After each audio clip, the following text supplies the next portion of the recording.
ठाकुर जी ने ऐसी विचित्र लीलाएं करके दिखाई हैं ब्रज में।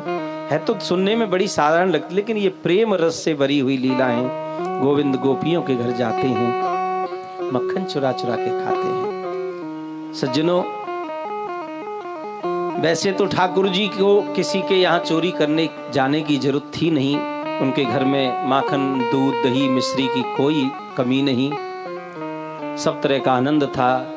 लेकिन भगवान उन गोपियों के घर जरूर चोरी करने जाते जो केवल और केवल भगवान के लिए ही मक्खन निकालती थी। गोपियां तो मटकियों में मक्खन रखे दरवाजे पर रख देती थी कि लाला रास्ते में है कि जाएगा तो हमारी मटकी में से मक्खन चख जाएगा।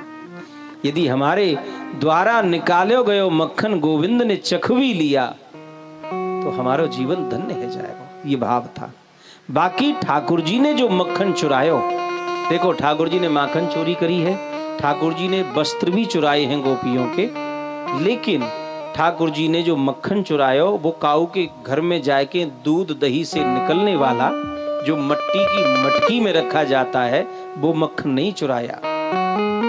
भगवान ने वस्त्र भी चुराए, पर ठाकुर जी ने किसी के शरीर पर धारण करने वाले वस्त्र नहीं चुराए, वो वस्त्र कुछ और हैं।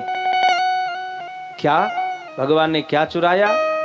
तो एक श्लोक के माध्यम से इस माखन चोरी और चीर हरण लीला का भाव आप समझें। ब्रजे बसंतम नवनीत चोरम ब्रजांगनानाम चदुकूल चोरम अनेक जन्मार्जित पाप चोरम चोराग्रगण्यम सततम नमामि। कहते हैं ब्रजे बसंतम नवनीत चोरम, ब्रज में वास करने वाले भगवान श्री कृष्ण क्या करते हैं? नवनीत चोर करके खाते हैं। तो नवनीत क्या है?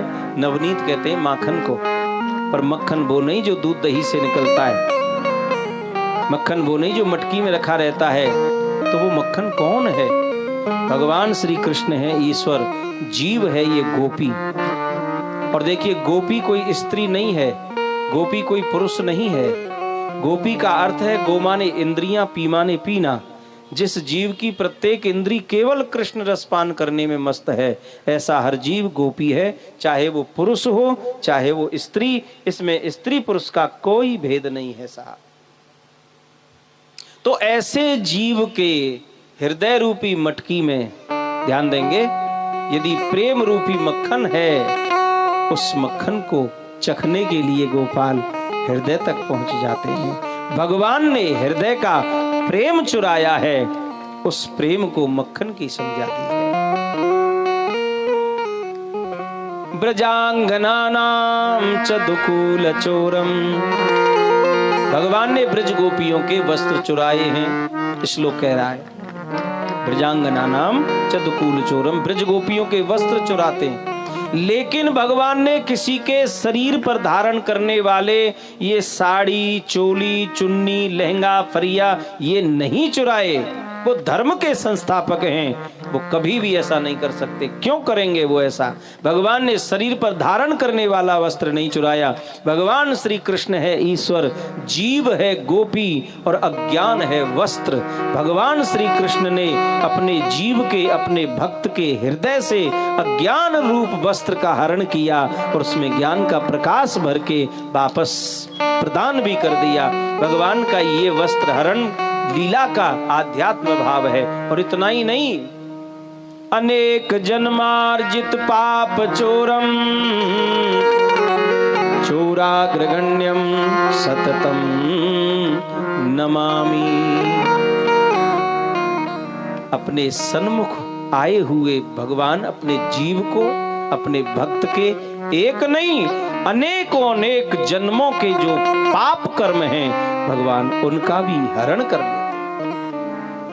ऐसे चोर हैं वो, जन्म जन्मांतर के पापों को भी चुरा लेते हैं, इसलिए उन्हें चोरों का सरदार कहा। ऐसे चोरों के सरदार श्री कृष्ण को हम बार बार प्रणाम करते हैं, बार बार प्रणाम करते हैं। गोपियां तो इंतजार करती थी, बस दर्शन का बहाना होता था। ठाकुर जी बड़ी विचित्र लीला करते हैं।